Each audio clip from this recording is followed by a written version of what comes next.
ہم متاثر رہے ہیں. ہم گزشتہ سال بھی سیلاب آیا, پھر تو ہم نے بہت بڑے سیلاب دیکھے, پاکستان کی معیشت کو بھی ڈیمیج کیا. پھر اس کے بعد کئی ڈونر کانفرنسز ہوئیں, پاکستان نے بڑے کوشش کی مؤثر انداز سے پوری دنیا کو بتایا جائے, اور ان ممالک کو جو اس کے ذمہ دار ہیں ان سے یہ درخواست کی گئی کہ ایک فورم بنایا جائے اور یہ متاثرہ جو ممالک ہیں ان کے لیے ایک فنڈ کے قیام کا اعلان کیا جائے. 100 بلین ڈالرز کی بات ہوئی. اب تو پاکستان نے یہ بھی بات کر دی کہ اگر آپ 100 بلینز نہیں کر سکتے تو آپ کم از کم اس کے آدھا تو کر لیں.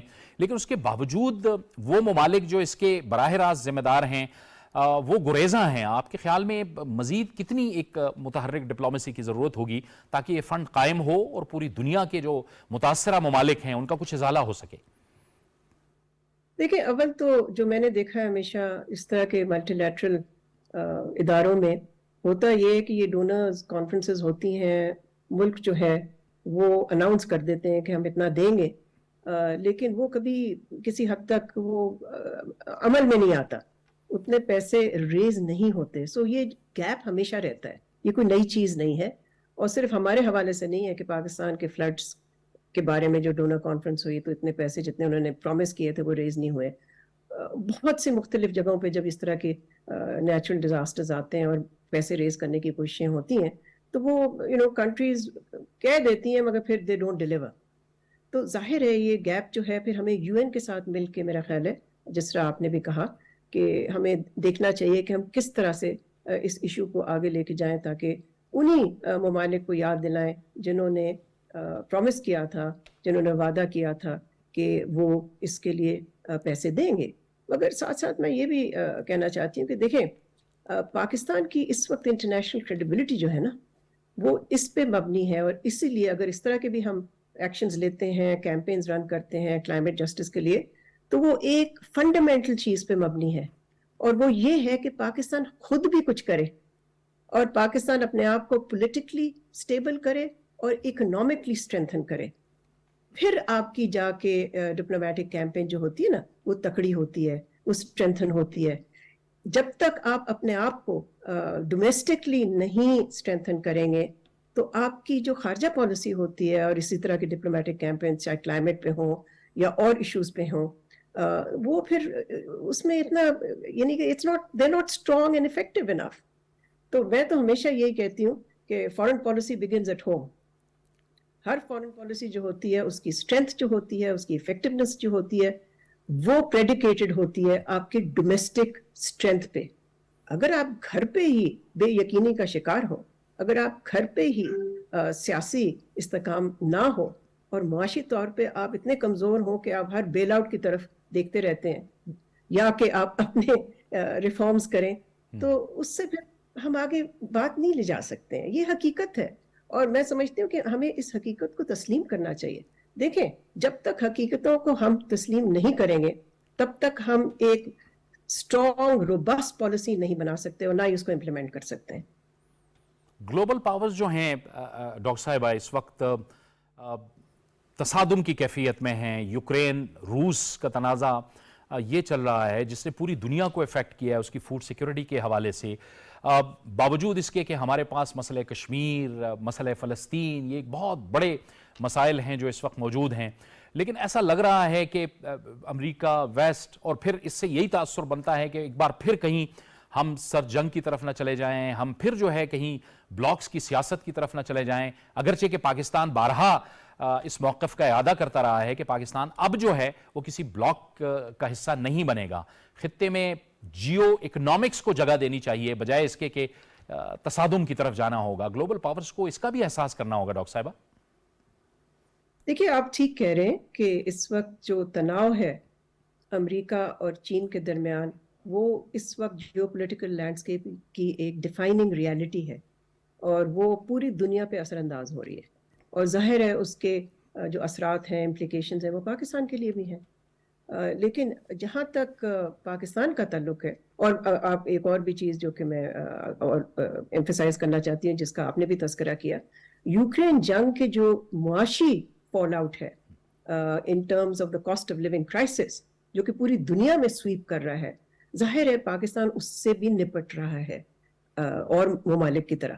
لیکن اس صورتحال میں ظاہر ہے پاکستان کو چین اور امریکہ کی جو سر جنگ جس کو آپ نے کہا ہے کہ ہم اس طرف جا رہے ہیں، اور آپ صحیح کہہ رہے ہیں، واقعی ہم اس طرف جا رہے ہیں، لیکن اس سے ہمیں دور رہنا چاہیے. لیکن ساتھ ساتھ ہمیں کلیئر ہونا چاہیے کہ ہماری اسٹریٹجک پرائیورٹی چائنا ہے، جس پہ ہم بالکل کوئی کمپرومائز کرنے کو تیار نہیں ہیں.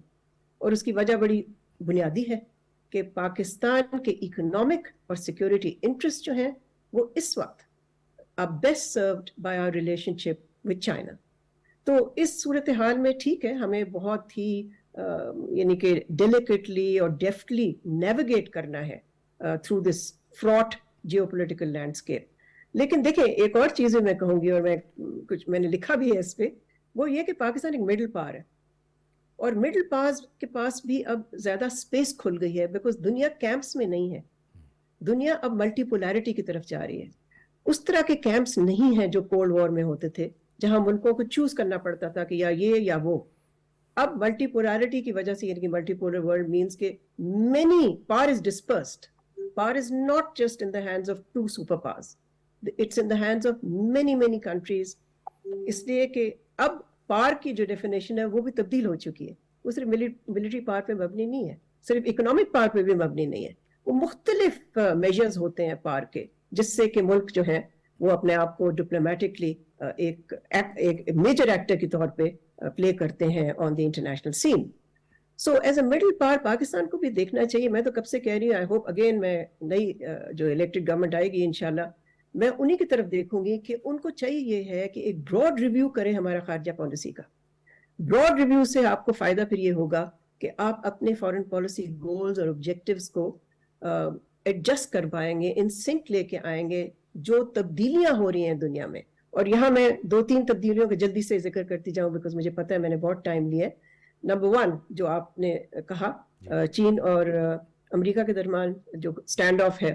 نمبر 2 جو راپروشما ہے مشرق وسطیٰ میں سعودی عربیہ اور ایران کے درمیان. تیسرا آپ نے یوکرین جنگ کی بات کی. سو ان ساری چیزوں سے دیکھیں ڈائنامکس جو ہیں دنیا کے وہ شفٹ ہو رہے ہیں، اور ساتھ ساتھ پار جو ہے وہ بھی جیسے میں نے کہا ری ڈسٹریبیوٹ ہو رہی ہے دنیا میں. تو اس نئے گلوبل لینڈسکیپ کے لیے میں نہیں سمجھتی ہماری خارجہ پالیسی اس وقت اس پوائنٹ پہ ہے جو کہ افیکٹولی رسپونڈ کر سکے ان چینجز کو. تو یہ ضروری ہے ہمیں to carry out a broad review of our foreign policy. جی ڈاکٹر صاحبہ، آپ کی رائے ہمیشہ بہت قیمتی ہوتی ہے. آپ جتنا بھی بولیں اب بہت اہم بات کرتی ہے ہمیشہ سے. ایک آخری سوال بس، یہ میری چونکہ ذاتی اس میں بھی ہے، تجربے میں بھی ہے، اور میری ذاتی معلومات ہیں کیونکہ میں UN کور کرتا رہا ہوں. آپ وہاں پہ ایمبیسڈر رہی ہیں. کشمیر کے حوالے سے آپ بھی بہت ٹچی رہی ہیں، بڑی متحرک رہی ہیں اس مسئلے کے اجاگر کرنے میں جب آپ وہاں موجود رہی ہیں. یہ جو حالیہ OIC کانٹیکٹ گروپ کا اجلاس ہوا ہے، اس میں سعودی موقف بھی آپ نے اس پر نظر رکھی ہوگی. بڑا امپورٹنٹ ہے ہمارے لیے کہ سعودی عرب نے بھی بڑی اہم بات کی ہے. انہوں نے کہا ہے کہ مسئلہ کشمیر جو ہے بڑا اہم مسئلہ ہے، اور انہیں دنیا میں جو مسلمان ہیں ان کے مسائل کی فکر ہے.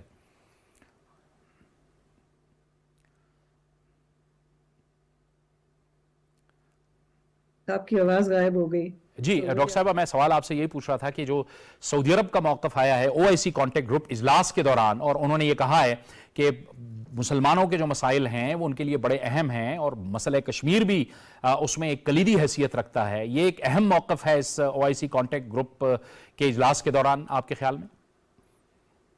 جی دیکھیں، سعودی عربیہ نے ہمیشہ حمایت کی ہے پاکستان کی کشمیر ایشو پہ، اس میں تو کوئی شبہ نہیں. اور میں سمجھتی ہوں بہت سارے لوگ ہمارے ملک میں، کچھ اینالسٹ بھی میں کہوں گی، وہ ہمیشہ کہتے ہیں جی پاکستان آئسولیٹڈ ہے کشمیر پہ. یہ درست بات نہیں ہے. OIC نے ہمیشہ پاکستان کی حمایت کی کشمیر ایشو پہ، بلکہ میں کہوں گی کشمیر ایشو کی حمایت کی. اور سعودی عربیہ کے بغیر OIC اس طرح کی پوزیشنز لے ہی نہیں سکتا. تو میرے لیے تو یہ از نو سرپرائز کہ سعودی اسٹیٹمنٹ میں ایک اسٹرانگ سپورٹ آئی ہے، ٹرکی سے اسٹرانگ سپورٹ آئی ہے. لیکن سوال یہ پیدا ہوتا ہے کہ what should Pakistan do next. So میرے خیال میں میری تجویز یہ ہوگی again to the next government, to an elected government, کہ ان کو چاہیے ہے کہ اس وقت فائدہ اٹھائیں اس بات سے کہ انڈیا بیک فٹ پہ ہے ایک اور ایشو پہ، لیکن بیک فٹ پہ تو ہے انٹرنیشنلی. اس کی ریپوٹیشن کتنی بری طرح سے افیکٹ ہوئی ہے. ہمیں چاہیے ہے کہ UN جنرل اسمبلی نہیں، UN ہیومن رائٹس کاؤنسل جو ہے جنیوا میں، اس میں ایک ریزولوشن لے کے آئے کشمیر پہ، تاکہ اس ایشو کو پھر سے دوبارہ ہم ڈپلومیٹکلی اتنا زندہ کریں کہ countries will begin to respond to this. دیکھیں ہیومن رائٹس کاؤنسل کے ممبران 193 نہیں ہیں جس طرح جنرل اسمبلی کے ہیں، اور نہ ہی وہاں بگ پار پالیٹکس چلتی ہے جو کہ سیکورٹی کاؤنسل میں چلتی ہے. اس کاؤنسل کے ممبر 47 ہیں. اب پاکستان کی اتنی تو ہے اسٹینڈنگ کہ وہ 47 کنٹریز میں سے میجورٹی کو اپنے ساتھ ملا کے کشمیر پہ ایک اسٹرانگ ریزولوشن لے کے آئے. آخر کاؤنسل نے ہیومن رائٹس کمیشن، بلکہ ناٹ ہیومن رائٹس، جو UN high commissioner for human rights I should say, not commission, report شائع ہوئی ہیں ان کی طرف سے کشمیر پہ، ایک دفعہ نہیں 2 دفعہ. تو ان کو بھی بیس بنا کے، اور ویسے بھی صورتحال اتنی سنگین ہے مقبوضہ کشمیر میں کہ یہ ضرورت ہے. اور دیکھیں وہ ممالک کامیاب ہوتے ہیں انٹرنیشنل ڈپلومیسی میں جو موقع کو فائدہ اٹھاتے، پہلے تو موقع کو کریکٹلی ریڈ کرتے ہیں، پھر نمبل ہوتے ہیں، تیزی سے اس کا فائدہ اٹھاتے ہیں. تو میں سمجھتی ہوں کہ نئی گورنمنٹ اتنی دور نہیں ہے، بٹ مے بی اس کے لیے تیاری اب سے کرنی چاہیے تاکہ جیسے وہ آئیں تو اس طرح کی کیمپین وہ شروع کر دیں. بہت شکریہ، بہت بہت شکریہ ڈاکٹر ملیحہ لودھی صاحبہ آپ کا. آپ نے ہماری اس خصوصی نشست میں ہم سے گفتگو کی. گفتگو کو آگے بڑھاتے ہیں. ڈاکٹر صاحب اور ہمایوں صاحب، آپ دونوں کا بہت شکریہ. آپ نے بھی بڑی توجہ کے ساتھ ڈاکٹر صاحبہ کی گفتگو سنی. ڈاکٹر صاحبہ نے ایک آئیڈیا دیا اور بڑا اچھا کہ اب ہمیں آگے بڑھنا ہوگا تاکہ جنیوا کے اندر ہم جائیں اور وہاں پہ UN ہیومن رائٹس کاؤنسل میں جائیں اور وہاں پہ ایک پٹیشن لے کے ہم جائیں، اور وہاں پہ اس طرح سے پالیٹکس بھی نہیں ہوتی جیسے یہاں پہ ہوتی ہے، اور وہاں پہ صورتحال بھی نہیں ہوتی. اور یہ ایک بڑا بہترین موقع ہے ایک ایسے وقت میں کہ جب پوری دنیا، امریکہ اور ویسٹ، وہ اس وقت بھارت کو ایک ہی نظر سے دیکھ رہی ہے جو کچھ اس نے کینیڈا میں کیا ہردیپ سنگھ نجر کو قتل کر کے. ڈاکٹر صاحب دیکھیں، پہلے تو ایمبیسڈر ملیحہ لودھی ایک اتھارٹی ہیں اس ایشو کے اوپر، اور ان کی رائے بھاری بھرکم ہے. میں تو کہتا آج کا پروگرام اگر انہی پہ کرتے تو وہ زیادہ بہتر تھا. ہم جیسوں کو سیکھنے کا موقع ملتا ہے بیکاز پریکٹیشنرز ہیں. بالکل. اصل میں بات یہ ہے کہ جو یونائٹڈ نیشن کا فورم ہو، جنیوا کا فورم ہو، جہاں پہ ان کی ایک اپنی اہمیت تو ہے، لیکن یہ لبرل ورلڈ آرڈر کے انسٹیٹیوشنز ہیں. دوسری جنگ عظیم کے بعد جب یہ ادارے بنائے گئے تو مقصد یہ تھا کہ جنگ عظیم کی جو تباہ کاریاں ہیں، ڈیتھ اینڈ ڈسٹرکشن ہے، اس کو دوبارہ نہ ہونے دیا جائے، اور معاملات کو فارن پالیسی کے اندر وار ایز این انسٹرومنٹ نہیں استعمال کیا جائے، بلکہ پیسفلی اوپن ڈپلومیسی کے ذریعے سے ایشوز کو ریزالو کیا جائے. سوال یہ پیدا ہوتا ہے کہ کیا یونائٹڈ نیشنز نے وہ جو مقاصد اور جو چارٹر کے اندر جو آبجیکٹیوز تھے وہ فلفل ہوتے ہوئے نظر آ رہے ہیں؟ وہ فلفل ہوتے ہوئے نظر نہیں آ رہے، جس میں کشمیر کا مسئلہ ہے، فلسطین کا مسئلہ ہے 75 سالوں سے، اور ایک امپریشن ابھرا ہے کہ ہر وہ ایشو جو کہ کرسچن سویلائزیشن کے ساتھ تعلق رکھتی ہے وہ ریزالو ہو جاتے ہیں ایشو، چاہے وہ ایسٹ تیمور کا مسئلہ ہو، ساؤتھ سوڈان کا مسئلہ ہو. لیکن مسلم ورلڈ یا دوسری سویلائزیشن سے تعلق رکھنے والے جو معاملات ہیں ان کو حل ہوتے ہوئے نظر نہیں آ رہے، جس سے ٹرسٹ یونائٹڈ نیشنز کے اوپر اور جنیوا ٹائپ فورمز کے اوپر ایروڈ ہوا ہے. اور یہی وجہ ہے کہ جو پریزیڈنٹ ہیں اس وقت 78 president United nation general assembly کے، ڈینس فرانسس، انہوں نے کہا جو تھیم ہے بنیادی طور پہ ٹرسٹ کو ری بلڈ کس طرح سے کیا جائے، ٹرسٹ ری بلڈ کرنے کی کیا ضرورت ہے. اور وہی ہمارے پرائم منسٹر نے بات کی کہ we are at the very critical juncture, جہاں پہ 3 بڑے چیلنجز میری نظر میں یونائٹڈ نیشنز کو سامنے فیس کرنے پڑ رہے ہیں. ایک یہ کہ نیو ورلڈ آرڈر ایمرج ہو رہا ہے، اور میں نے کئی دفعہ ذکر کیا ہے کہ ایک آرڈر جو لبرل ورلڈ آرڈر جس کو امریکہ ظاہر کرتا ہے کہ وہ اس کو لیڈ کر رہا ہے، لیکن حقیقت میں وہ ریئلسٹ آرڈر کو لیڈ کر رہا ہے. دوسری طرف چائنا کا آرڈر ہے جو کنیکٹیوٹی، جو اکنامکس کی بات کر رہا ہے. تو norm based liberal world order جو ہے وہ پس کے رہ گیا ہے. پہلا چیلنج تو آپ کو یہ نظر آتا ہے. دوسرا جو اہم چیلنج اس وقت فیس کر رہے ہیں، آپ کو نئے الائنسز بنتے ہوئے نظر آ رہے ہیں، پرانے الائنس آپ کو کمزور ہوتے ہوئے نظر آ رہے ہیں. اور جہاں پہ مختلف الائنسز ہوں وہاں پہ اس جیسے فورمز کی اہمیت جو ہے وہ ڈاؤن گریڈ ہو جاتی ہے. جہاں پہ G7 ہو، G20 ہو، برکس ہو، SCO ہو. اب دیکھیں نا ان فورمز کی کیا ضرورت ہے؟ کولڈ وار ختم ہو گئی تھی، نیٹو کو ختم ہو جانا چاہیے تھا. سیکیورٹی کاؤنسل موجود ہے، ساری فورسز اکٹھے ہوتے ہیں، ایشوز کو ریزالو کرتی. وہ آپ کو نظر نہیں آ رہا. نیٹو کی فردر ایکسپینشن ہوئی ہے، اس کے نتیجے میں پھر اب بلاک پالیٹکس یا ہمیں جو ریئل پالیٹکس کے اندر جو گروپس بنتے ہوئے نظر آ رہے ہیں، جس کے اشارہ ایمبیسڈر صاحبہ نے دیا. تیسرا جو مسائل تھے ہمارے، جس کا میں نے پہلے بھی ذکر کیا، چاہے وہ آپ کی جو 2030 ویژن تھا وہ پورا ہوتے ہوئے نہیں آ رہا. جی ہم غربت کے خلاف، افلاس کے خلاف کریں گے، کلائمیٹک چینجز کے خلاف کریں گے. اب میڈم نے خود فرما دیا کہ جو P5 ہیں اس میں سے 4 ممالک کے تو پریزیڈنٹ نے شرکت نہیں کی, اور جو بائیڈن صاحب نے اس لیے شرکت کی کہ وہ ہے وہی نیو یارک کے اندر ہو رہا ہے. کلائمیٹ کے اوپر میٹنگ ہوئی ہے یونائٹڈ نیشنز کی, جس میں سے 3 بڑے ممالک جو ایمیشنز میں 42% جن کی کنٹریبیوشن ہے, اس میں یو ایس ہے, چائنا ہے اور انڈیا ہے, تینوں نے شرکت نہیں کی ہے. تو آپ مجھے بتائیں کہ یہ اس فورم کی اہمیت کیا رہ جاتی ہے؟ تو میرا خیال ہے معاملات ہیں اس وجہ سے, صرف فورم کے اوپر نہیں, اس وقت اس میں کوئی شک نہیں کہ ہمیں اسپیس ملا ہے کھیلنے کے لیے. میں کافی عرصے سے یہ بات کہہ رہا ہوں, اور اس وقت انڈیا انڈر پریشر ہے, اور انڈیا کو مزید انڈر پریشر لایا جائے گا, یہ میری پریڈکشن ہے. اور یہ ٹائم ہے پاکستان کو کہ مزید پریشر کو بلڈ اپ کرے, اپنی ڈپلومیسی کو تیز کرے, اپنے نیریٹو کو بنائے. جو سیٹیں ہماری فل نہیں ہیں مختلف یونیورسٹیز میں, ہمارا نیریٹو انٹرنیشنل میڈیا میں نہیں جا رہا, اس کو ہم اٹھائیں اور اس کے ذریعے سے انڈیا کو مجبور کریں کہ وہ ٹیبل کے اوپر آئے جس کی آفر خود پرائم منسٹر کاکڑ نے اس وقت یونائٹڈ نیشنز کے اندر دی. محمد کاکڑ صاحب نے کہا ہے کہ ہم تو بات چیت کے لیے تیار ہیں, یعنی ہم تو اچھے تعلقات چاہتے ہیں ایک طرح سے, لیکن ظاہر ہے بھارت کو اب اس میں اپنا جو کردار ہے, جو اس کی ذمہ داری ہے, وہ تو ادا کرنا ہوگا. مقبوضہ کشمیر کو انہوں نے بنایا ہوا ہے, ایک بہت بڑی جیل بنایا ہوا ہے, اور پھر یہ کینیڈا اور جو کینیڈا کے اندر وہ اس نے کیا ہے. اب ظاہر ہے امریکہ اور پورا ویسٹ جو ہے وہ ایک ہی زبان بول رہا ہے. مان صاحب دیکھیں, یہ بڑا اہم جنکچر ہے. ڈاکٹر صاحب نے بھی کہا اور امبیسڈر ملیحہ لودھی صاحبہ نے بھی کہا. اس وقت تو آبویسلی اگر انڈیا کے پوائنٹ آف ویو سے جو آپ کا سوال تھا, it's on a slightly weaker wicket کہ جو جسٹن ٹروڈو نے جو کانفرنس کی اور اس کے بعد جو ہردیپ سنگھ کا واقعہ ہوا اور ان کا قتل ہوا, ہیونگ سیڈ دیٹ, اس میں میں اتفاق کروں گا ڈاکٹر صاحب سے کہ ہمیں بڑی ایک پرو ایکٹیو فارن پالیسی کی طرف ہمیں جانا پڑے گا. لیکن چونکہ انڈیا ایک بہت بڑی اکانومی ہے, اور بڑے عرصے سے انڈیا کو صرف اس وجہ سے توجہ دی جا رہی تھی کہ ہیومن رائٹس وائلیشن ہو رہی ہیں. کشمیر کا آپ نے ذکر کیا, آج 3-4 سال ہونے کو آئے ہیں کہ وہاں پہ جو ہے بگیسٹ جو اوپن پریزن ہے, اس میں میڈیا کا یا جو انفارمیشن وہ ہے اس کا بلیک آؤٹ ہے. وہاں کی جتنی جو, اور یہ صرف کشمیر نہیں ہے, اس کے علاوہ وہاں کی جو باقی مائنورٹیز ہیں اس کے ساتھ بھی ہو رہا ہے. باوجود اس کے اس کا ٹریڈ آپ اس کے بڑے ممالک کے ساتھ دیکھیں, یورپ, امریکہ بڑھتا جا رہا ہے. تو ایک ریئل پولیٹکس کے سینس میں تو بات سمجھ آتی ہے کہ وہ اپنے انٹرسٹ کو دیکھیں گے, لیکن ڈپلومیسی اور پولیٹیکل سینس میں پاکستان کا موقف اس وقت زیادہ بڑا اس لیے کہ میں ایک ود ڈیو رسپیکٹ یہ کہوں گا, امبیسڈر صاحب نے جو کہا کہ پرائم منسٹر کا وہاں پہ موجود ہونا, باوجود اس کے کہ بہت سارے جو ہیڈز آف اسٹیٹ نہیں آئے, اپنا کمٹمنٹ بتانی, it's the most important international organisation. باوجود اس کے کہ مختلف ریجنل آرگنائزیشنز جو ہیں وہ شاید بڑھ رہی ہیں, ان کا انٹرسٹ ہے, لیکن 193 کنٹریز کا ایک جگہ پہ اکٹھا ہونا, ہر سال اس کے اوپر گفتگو کرنا, تو پاکستانی پرائم منسٹر کا اور پاکستانی ڈیلیگیشن کا, پاکستان کے فارن منسٹر بھی وہاں پہ ہیں, پرائم منسٹر بھی ہیں, اور بہت میسو انگیجمنٹس ان کی ہوئی ہیں, جس میں ہیڈز آف اسٹیٹس سے لے کے آپ کے آئی ایم ایف کے ڈیلیگیشن سے لے کے انٹرنیشنل جو ملٹی نیشنل آرگنائزیشنز ہیں ان کے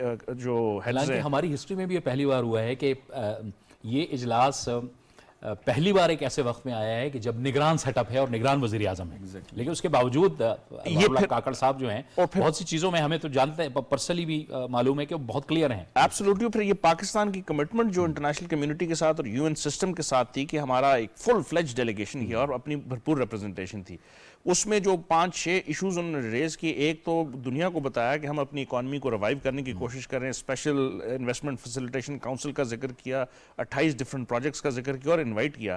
پھر چائنا کے وائس پریزیڈنٹ کے ساتھ جو پریمیئر کے ساتھ ان کی ملاقات ہوئی, سسٹینیبل ڈیولپمنٹ گولز کے اندر جو انہوں نے پاکستان کے موقف کو اٹھایا.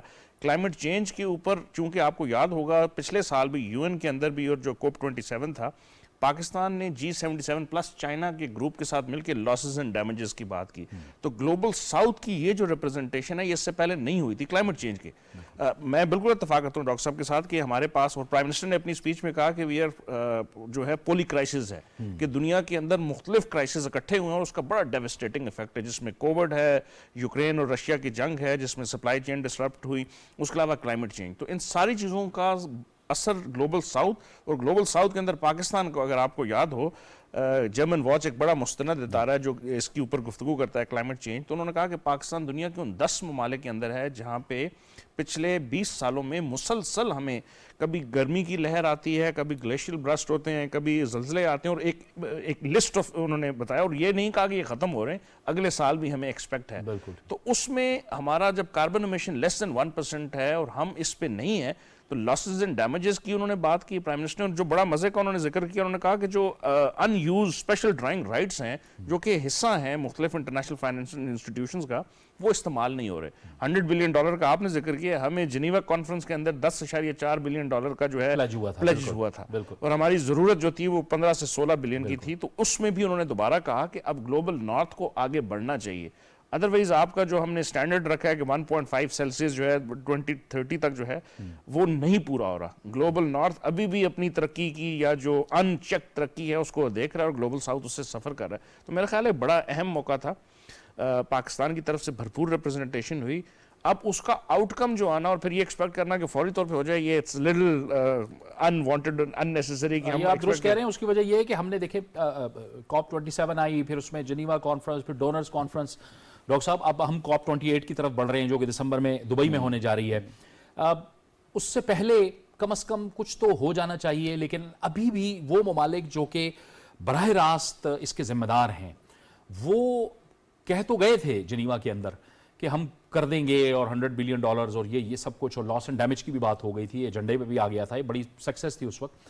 لیکن کو عملی طور پہ ہمیں کچھ وہ اس طرح سے نظر نہیں آ رہا. وہ لوگ شاید یہ سمجھتے ہیں کہ اگر ہم یہ کر جاتے ہیں تو ہم براہ راست اس کے ذمہ دار ٹھہرائے جائیں گے, حالانکہ وہ ہیں ہی ذمہ دار اس بات کی. ایک تو وجہ یہ ہے جو آپ نے آئیڈینٹیفائی کیا کہ ان کو خوف ہے کہ غالباً رسپانسبلٹی ان کے اوپر آئے گی. لیکن آپ یہ بھی سمجھیے کہ پاور ریسٹرکچرنگ ہو رہی ہے گلوبل سسٹم کے اندر, جہاں پہ جو نارتھ ہے گلوبل نارتھ وہ ویک ہوتا جا رہا ہے. امریکہ کے اوپر اس وقت تقریباً $33 ٹریلین کا مقروض ہے, اور اس کی جو جی ڈی پی ہے وہ $24 ٹریلین کی ہے. تو کہا یہ جا رہا ہے کہ 120% جو ہے امریکن جی ڈی پی کا وہ مقروض ہے. ہم تو 80% پہ رو رہے ہیں, امریکہ 120% جو ہے وہ مقروض نظر آتا ہے.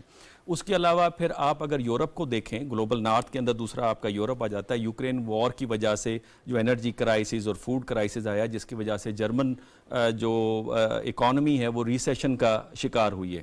جبکہ دوسری طرف آپ گلوبل ساؤتھ میں آئیں تو چائنا جو ہے وہ $18-19 ٹریلین کی اکانومی ہو گئی ہے. انڈیا کو بھی آپ اٹھا کے دیکھیں تو وہ تقریباً 2.5-3 سے موو کر کے تقریباً 4.25 یا $3.5 ٹریلین کے اوپر آئی ہے. حالانکہ وہ ویسٹ ڈیپینڈنٹ ہے, وہ میں آگے بات کروں گا کہ انڈیا کو دبانے کا جو سلسلہ میں جب پریڈکٹ کر رہا ہوں وہ کس طرح سے جاری رہے گا, یہ بڑا امپورٹنٹ ہے. اگر آپ پوچھیں گے تو میں آپ کو اس کا جواب دوں گا. تو لہٰذا ایک ریزن اس کا یہ بھی ہے کہ گلوبل نارتھ جو ہے وہ کمزور ہو رہی ہے, اور ان کی ساری توجہ یہ ہے کہ اپنی سنچری کو, جو 20ویں سنچری تھی, 20th سنچری تھی, جو امریکن سنچری کہلاتی تھی, ویسٹرن سنچری کہلاتی تھی, اس کو دوبارہ 21st سنچری کو بھی کس طرح سے امریکن یا ویسٹرن سنچری بنایا جائے, جو ان کے ہاتھ سے سلپ ہو رہا ہے بہت تیزی کے ساتھ. اور یہی وہ وجہ ہے, میرا میجر آرگومنٹ یہ ہے, وہ چاہتے ہیں کہ ایشیا اور گلوبل ساؤتھ کے اندر ایسا کانفلکٹ ہو جہاں پہ ان کے ویپن بکیں, اور گلوبل ساؤتھ جو ہے وہ آپس کے جھگڑوں میں رہے, اور گلوبل نارتھ کی جو ہیجمونی ہے وہ قائم رہے. اسی وجہ سے انہوں نے جو اپنا آرڈر ہے اس کو چھوڑ دیا ہے, جس کے اوپر جان میرشائمر بھی کرٹیسائز کر رہا ہے, ہینری کسنجر بھی کرٹیسائز کر رہا ہے, نوم چومسکی بھی کرٹیسائز کر رہا ہے کہ آپ نے بیلنس آف پاور کو ڈسٹرب کر کے رکھ دیا ہے, اور یہی وجہ ہے کہ اس پہ وہ ساری اپنی انرجی لگائے کھڑے. ٹھیک. لیکن اس میں ہم نے پھر ذکر کیا, ہم جب جیو اکنامکس کی بات کرتے ہیں تو چین کا اس میں بڑا اہم کردار ہے, اور اس خطے کے اندر وہ چاہتا ہے کہ جیو پالیٹکس سے آگے جایا جائے اور جیو اکنامکس کی طرف جایا جائے. اس کا ذکر بھی کیا وزیر اعظم صاحب نے کہ سی پیک پاکستان کی معیشت کے لیے بہت اہم ہے. یعنی ایک تو بتایا کہ ہم کیا کر رہے ہیں اپنی معیشت کو بہتر کرنے کے لیے, کیونکہ ظاہر ہے اس وقت پریشر ہے, IMF کے ساتھ ہمارے معاملات ہیں, عوام پہ ایک مہنگائی کا زور تو ہے, پریشر تو ہے, لیکن انہوں نے پوری دنیا کو بتایا کہ ہم کیا کر رہے ہیں. اور پھر چین جو ہے اس کا بھی بہت اہم رول ہے جیو اکنامکس کے حوالے سے, جس کا انہوں نے ذکر کیا. جی بالکل, ایبسولوٹلی. یہ جس طرح ابھی ڈاکٹر صاحب کہہ رہے ہیں, ابھی دو ڈفرنٹ جو آرڈرز ہیں, ایک جو ویسٹرن لیڈ جو لبرل ڈیموکریسی جس کو امریکہ لیڈ کر رہا تھا اور کرنے کی کوشش کرتا ہے, اس چائنیز ماڈل ہے جس میں آپ کنیکٹیوٹی کی بات کرتے ہیں, بیلٹ اینڈ روڈ کی بات کرتے ہیں, global development initiative, global security initiative. Ambassador صاحب نے بھی ذکر کیا مڈل ایسٹ کے اندر اس کا ایک ہمیں بہت اچھا افیکٹ ابھی نظر آ چکا ہے. 140 کے قریب ممالک بیلٹ اینڈ روڈ کا حصہ بن چکے ہیں, اور پاکستان اس کے جو 6 نوڈز میں سے جو سب سے بڑا جس کو کہا جاتا ہے فلیگ شپ پروجیکٹ کہا جاتا ہے اس کا حصہ. اور پرائم منسٹر نے نہ صرف UN کی سپیچ میں بلکہ اس سے پہلے جو چینی وائس پریمیئر کے ساتھ ایک سیشن تھا اس کو بھی لیڈ کیا. اس میں ہم نے سیکنڈ فیز کے اندر بتایا کہ اب ہم کوشش کر رہے ہیں کہ انڈسٹریلائزیشن ہو. کنیکٹیوٹی کی بات کی, سینٹرل ساؤتھ ایشیا کنیکٹیوٹی جو بڑے عرصے سے خواب تھا, بیکاز ہمارا جو ریجن ہے ساؤتھ ایشیا کا یا ایشیا کا وہ لیسٹ کنیکٹڈ ہے, اور ہم آس پاس کے ممالک کے ساتھ یا یورپ اور امریکہ کے ساتھ تو تجارت زیادہ کرتے ہیں, اپنے ارد گرد کے ساتھ کم کرتے ہیں. تو افغانستان کے معاملے کے اوپر انہوں نے افغانستان کی عوام کو ریپرزینٹ کرتے ہوئے 40 ملین کی ان کے لیے کوشش کی TTP اور اس مسائل کا تو انہوں نے بڑا سیر حاصل گفتگو کی. تو جو کانسیپٹ ہے کہ ہم جیو اکنامکس کی طرف پچھلے چند سالوں سے جانے کی کوشش کر رہے تھے. ہم شروع سے نیشنل سیکیورٹی اسٹیٹ رہے اور ہمیشہ جو ہے سیکیورٹی ایک ہمارا وہ رہا جو ہمیں فائدہ بھی دیتا رہا لیکن اس نے نقصان دیا. اب ہم کوشش کر رہے ہیں کہ اپنا جو اکنامک پائے اس کو بڑا کیا جائے, ٹورزم کو اٹریکٹ کیا جائے, انویسٹمنٹ کو اٹریکٹ کیا جائے. اس میں China Pakistan economic corridor prime minister نے ایک دفعہ نہیں اپنی مسلسل سپیچز کے اندر اور یہ بھی کہا کہ سسٹینیبل ڈیولپمنٹ گولز کو اچیو کرنے کے لیے جو چائنا کا جو سی پیک اور پاکستان کا ہے اس نے بڑی ہیلپ کی. اور سیکنڈ انہوں نے کہا کہ جو شی جن پنگ کا جو گلوبل ڈیولپمنٹ انیشیٹو اس میں $10 بلین ایکسٹرا جو رکھے گئے کہ گلوبل ساؤتھ کو جو ہے سسٹینیبل ڈیولپمنٹ گولز کی طرف کیسے لے کے جائے. تو یہ 3-4 چیزیں اور اس سے انہوں نے واضح کر دیا کہ ہم جو ہے ہماری ڈائریکشن کیا ہے. ہم چین کے ساتھ مل کے اور ہم چاہ رہے ہیں کہ انڈیا بھی اس کے اندر شامل ہو. جب ہم کنیکٹیوٹی کی بات کرتے ہیں ہم ساؤتھ ایشیا سینٹرل ایشیا کو ملا رہے ہیں. کوڈریپل جو ہمارا ایگریمنٹ تھا اس کے اندر جو ہے ہم اور پھر ایشین انفراسٹرکچر انویسٹمنٹ بینک جو ہے انڈیا اس کا حصہ ہے. تو جو بہت سارے ایسے پروجیکٹس ہیں جس پہ ہمیں بلا وجہ وہاں پہ اعتراض آتا ہے, اگر وہ ہمارے ساتھ مل جائے, خطے کے اندر تجارت بڑھ جائے تو پورا خطہ اس کے جو ہے نا لوگوں کا لائف سٹائل, لوگوں کی جو معاشیت ہے وہ بہتر ہو سکتی ہے. تو پرائم منسٹر نے بھی اور اس سے پہلے بھی ہماری جتنی لیڈرشپ ہے وہ انڈیا کو آفر کر چکے ہیں کہ آپ بھی اس کا حصہ بنیں. وہ نہیں بنتا, دیٹس دیئر اون چوائس, چونکہ وہ گلوبل ویسٹ یا جو اس حصہ اس کا وہ بنا ہوا ہے وہ کوارڈ کا حصہ ہے, وہ آکس کا حصہ ہے اور وہ نہیں چاہتا.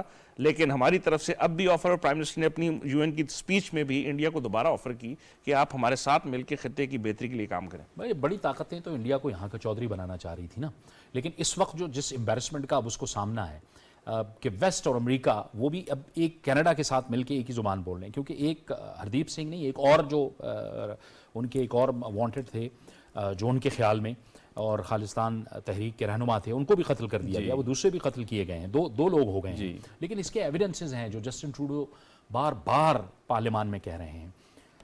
آپ فرما رہے تھے کہ ویسٹ کے پاس وہ کیا ایک ایسی کنجی ہوگی جس سے وہ پھر بھارت کو جو ہے اس کو سکرو کر سکے گا. دیکھیں میں یہ جنوری سے بات کر رہا ہوں کہ جس وقت یہ BBC نے سیربین چلائی آفٹر 20 ایئرس, میں نے اس وقت کہنا شروع کیا تھا اس کا مطلب یہ ہے کہ انڈیا کو ابھی انڈر پریشر لائیں گے اور یہ پاکستان کے ساتھ ری نیگوشیٹ کریں گے. اس خطے کے اندر دوبارہ امریکنز اور ویسٹ اپنی پریزنس کو چاہے گا, چونکہ امریکن فارن پالیسی کے اوپر بڑی کرٹیک ہو رہی تھی کہ آپ نے سپیس دیتی ہے جس کو چائنا اور رشیا نے فل کیا ہے, چاہے وہ سیریا کا معاملہ ہو, لیبیا کا معاملہ ہو, ایران سعودی عرب کے پروچما ہو, افغانستان ہو, اور جس میں چائنا کہتا ہے کہ میں $1 ٹریلین کی انویسٹمنٹ کروں گا. تو لہٰذا سیربین کا جس وقت آنا تھا اس وقت مجھے اندازہ ہوا. پھر جارج سورو بڑا ایک کرٹیکل کریکٹر ہے, وہ کرٹیسائز کرتے ہوئے نظر آئے مودی کے اوپر, اور انہوں نے کہا کہ جی انڈین ڈیموکریسی کو ری بلڈ ریوائیول کی ضرورت ہے, اس کی سیکولرزم کو ریوائیول کی ضرورت ہے. اس کے بعد پھر آپ نے دیکھا یونائٹڈ نیشنز کی جو ہیومن رائٹس کونسل ہے وہ ہیومن رائٹس وائلیشن کی بات کرتی ہے. پھر آپ نے دیکھا EU ڈس انفو لیب نے انڈیا کی جو جھوٹی خبریں ہیں, چاہے وہ وائس آف امریکہ میں پبلش ہوتی ہوں, رشیا ٹوڈے میں پبلش ہوتی ہوں پاکستان کے خلاف, وہ انہوں نے پکڑا. اور اس کے بعد پھر آپ نے اب دیکھا کہ کینیڈا بہت بڑھ چڑھ کر یہ ساری چیزیں کر رہا ہے. بنیادی طور پہ انڈیا کے اندر ایک زوم ہے جو ابھی ریسنٹلی پیو سینٹر کی ایک سروے آیا جس میں 78% دنیا کے لوگ سمجھتے ہیں کہ انڈیا غریب ملک ہے, لیکن 68% انڈین سمجھتے ہیں کہ ہم پاورفل ہو گئے, اپنے زوم کے اندر آئیں.